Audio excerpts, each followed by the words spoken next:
Hello friends, my name is Sumit Agarwal. I'm Managing Director of DNS Accountants.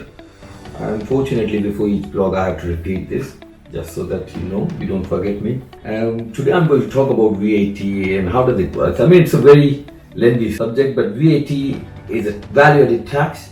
You add this tax on sales when you provide your services to the customer. Whether we charge VAT or not depends on your registration. If you're in the business and registered for VAT, you need to charge VAT, which is 20% on your sales. Now, VAT are various types, which is standard rate VAT is 20%, reduced rate is 5%, and zero rate is 0%. Now, what is zero rate VAT? You would wonder, why would somebody charge zero rate VAT when there is no VAT? The idea behind zero rate is, if you register for VAT and your services are zero rate, whatever VAT you're paying to your supplier, you can get it back. Now, obviously, the reduced rate VAT, zero rate VAT, or standard rate VAT, most of the services, majority of services are standard rate, which is 20%. Some are exempt, some are zero rate, and you have to talk to your accountant. You can find out by calling HMRC. But VAT is basically a tax on supply of service.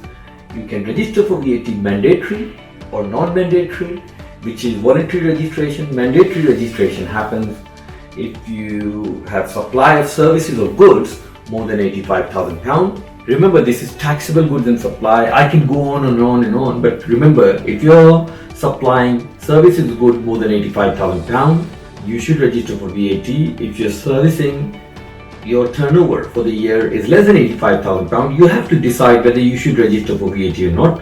You can decide to register voluntarily. There is no requirement of the law.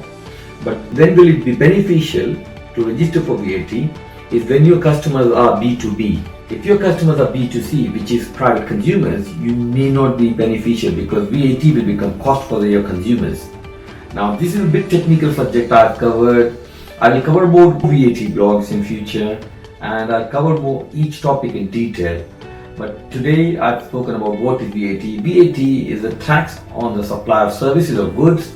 It can be 20%, 5%, 0%. So you have to decide as a business, if you're turning more than 85,000, you have to mandatory register for VAT.